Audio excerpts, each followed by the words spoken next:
could see right from the start that there was talent. Some of the football we were playing was sort of, you know, unbelievable. We knew we had quite a good team because we were so successful. You never actually think that you're all going to come through together like you did. It was a dream. It was a special year. It's Beckham.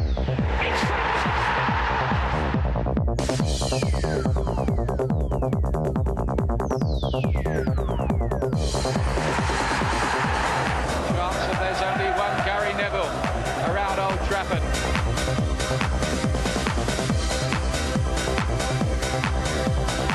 Goals! What a goal!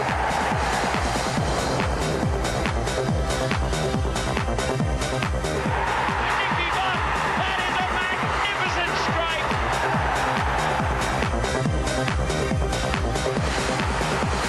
Wonderful run from King!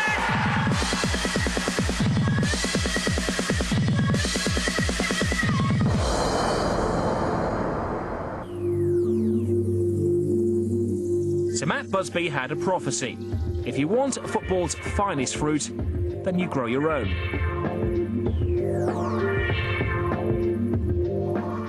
The seeds he sowed at the club soon blossomed. Duncan Edwards, the star attraction of a Manchester United junior team, which didn't take too long to evolve into the senior team. A clan of players christened the Busby Babes, groomed together from their teens. Salford-born Eddie Coleman lifting the FA Youth Cup, the prestigious tournament Manchester United claimed for the first 5 years of its existence. It soon became apparent that this bunch of boys was something rather special. The ethos carried on into the 60s when a young Ulsterman named George Best headed the next generation. Here's the most famous name on a youth team sheet, alongside many others who'd soon take on the best and beat them. Vintage 1964, the FA Youth Cup reclaimed boys who would become legends. And so the search continued. Brian Kidd was a local discovery. Arthur Albiston came from Scotland. Gary Bailey jetted in from South Africa. Mike Duxbury, a product of a successful system. The apprentices of '82 included Clayton Blackmore, Norman Whiteside and Mark Hughes. United were back in the final of the Youth Cup after 18 long years, under the guidance of Eric Harrison in his first year at the club. Eric was the man entrusted to revolutionise the United policy on youth under new manager Alex Ferguson, who had a clear vision.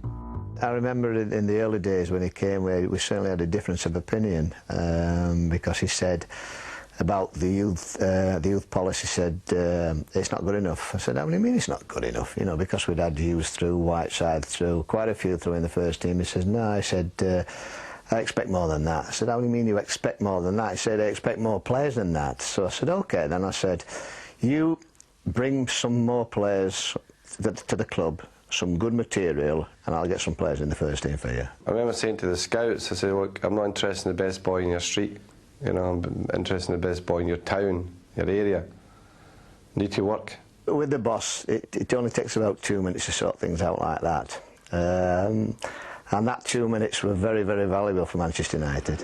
Right away, the Archie and Ox now were, you know, every night in the gymnasium with the young players, assessing the quality.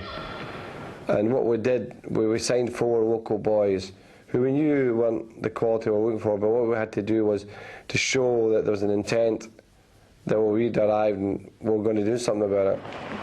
I brought Brian Kidd in, and then I brought Nobby Stiles in and Wes Kershaw in. And Nobby then looked after the B team. Wes Kershaw did the major scouting. He became a chief scout, did a fantastic job. And Brian Kidd reorganised all the scouting in terms of local scouts in the Manchester area. I'm the director of the Centre of Excellence. Also, I'm bucket and sponge man for the B team. I also look after everything local, i.e. the scouts that direct and delegate the games they go to. It would be nice to feel one of the lads make it, because when I was 14 there was nothing like this. Manchester City were ahead of Manchester United, there's no question about that. Their youth team had won the Youth Cup that season before I came down. It was a good youth team with players like Paul Lake, Redmond, Molden, White, Hinchcliffe. and it was Gary Walsh who really saved United from a real beating. It was a matter of getting about the place, you know. But I think also we had to say to young players, there was a chance here. I mean, I think they maybe didn't see Manchester United as a club where they were going to get a chance. When we nailed Ryan Giggs and got him, I thought things are really moving. That was a bit of a springboard to get the other ones in, and then they just came in on the conveyor belt, really. It was such a good group that it was difficult to actually pick the best team, because you had Gillespie wide right, Thornley wide left. But when Ryan became available, we had to play him as a striker. You know, we played him as a striker along with McKee, and Savage had to get left out, and he was a good player, Savage. And then centre midfield play, you had David Beckham and Simon Davis competing for centre midfield along with Scholesy, Nicky Butt, you know.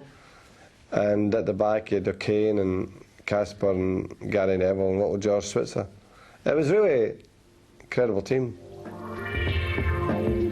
But they went up to play Sunderland in that first round of the Youth Cup up there and absolutely annihilated Sunderland.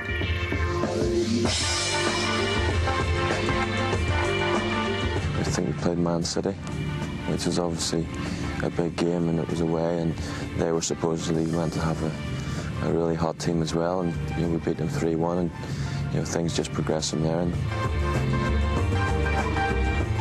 he was the one that everyone looked up to because of the fact that he was on a different level to us in terms of skill, in terms of speed, in terms of experience. He was unbelievable, and he was doing it in the first team week in, week out, so when he played with us we were just delighted to have him.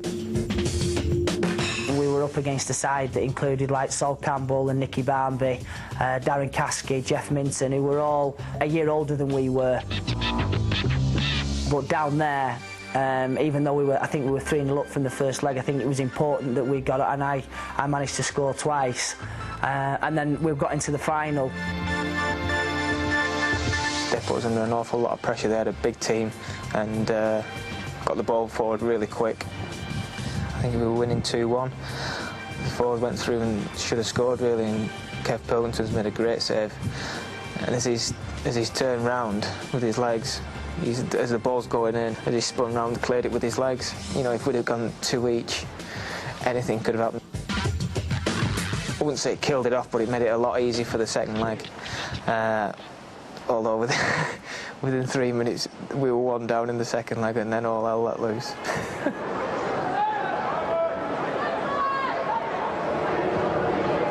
By Cutler and McPherson. Well, what a start for Palace, silencing United. Well, we'd had a month in between each leg, and for about the previous 3 weeks we'd been practicing set pieces because they were pretty strong on set pieces. So we got everything nailed down, who was going with which man and what. And like I say, within 3 minutes from a corner, they'd scored. And then I think Ben Thornley rescued us. Super ball, here's Ben Thornley. Looking up for support, might go alone, does go alone. Super finish, 1-1. I scored the goal that sort of took us back to another 2-goal lead again, and the relief around the team and around Eric Harrison at half-time was there for all to see. And I thought, well, you know, that 1 goal that I've just scored there could have, you know, given us that cushion to go on and win it. I actually wore Paul Ince's boots in the final. That's one thing I did do. I asked him, because I did his boots, I cleaned his boots along with a few other first team boots, and I asked him if I could wear his boots for the final, and he let me, so I was made up with that. Really? Yeah, he let me wear his boots for the final. Not the first leg, just the second leg at Old Trafford. Some of the football we played, even when I look back at it now, you know, no one could sort of get near us. That's not being big-headed. That was sort of the first sort of taster of, you know, the big crowds that were coming down to watch us, and to experience that at such a young age was something that I'll never forget. I think it was the second goal. I done a 1-2 with Si. I made a 95-yard run, and I had a shot and it rebounded out and Si scored. Switzer. Opening up a little for Switzer. 1-2 with Davis. He's got the strength. Good save, but it'll come back, and Davis, and surely now United have won the cup. Everyone ran to Si, and I ran off to the crowd, to the main stand, and I was just like that. Like, sod them, I made the goal, you know what I mean? Thompson, not giving up, are they, Palace?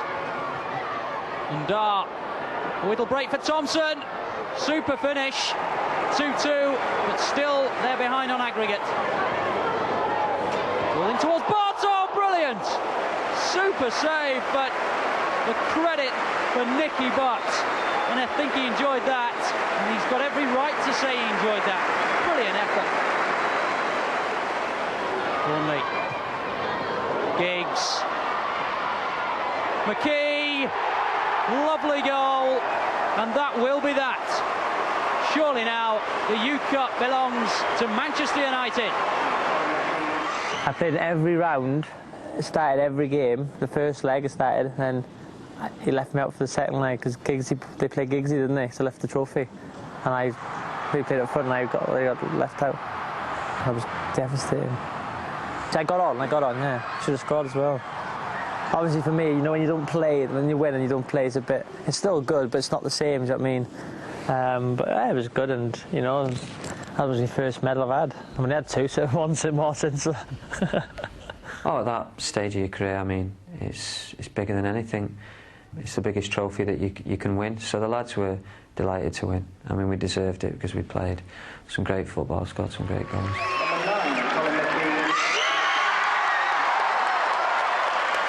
I remember the cup being out, Giggsy, you know, holding the cup up.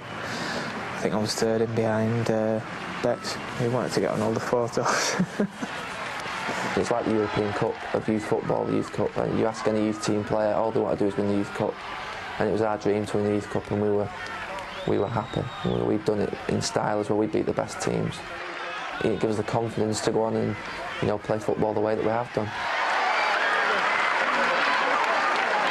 When we picked the trophy up, I went up last, and normally the last one gets all the cheer. Got a massive cheer and all that. And it was just brilliant.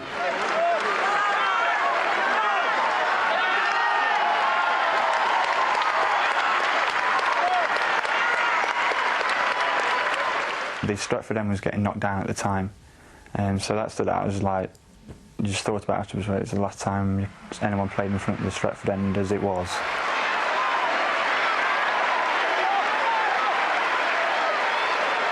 Did Peter Schmeichel encourage you? Yeah, he was brilliant, because he joined, I think it was about 3 months before I actually joined, and I mean, you walked in there, you see this big fella, he was huge. We owed a lot to Eric Harrison, who was our coach. Without him, speaking on an individual level, I wouldn't have been playing football, I don't think, to the level that I am, because I needed certain things put into me to make me a professional footballer, and he basically told me how to become a professional footballer, and thankfully, unfortunately, I listened.